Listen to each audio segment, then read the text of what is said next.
मैंने तुम पर अपनी मोहब्बत का परतोड़ डाल दिया ताकि तुमको पाला जाए मेरी आंखों के सामने। याद कर जबकि तेरी बहन चल रही थी।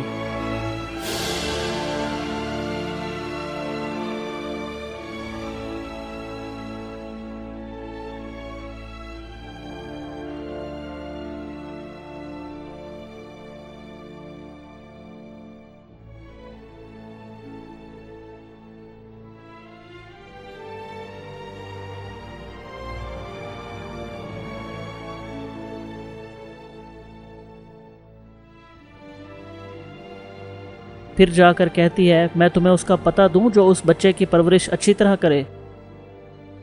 इस तरह हमने तुझे फिर तेरी माँ के पास पहुंचा दिया ताकि उसकी आंख ठंडी रहे और वो रंजीदा ना हो।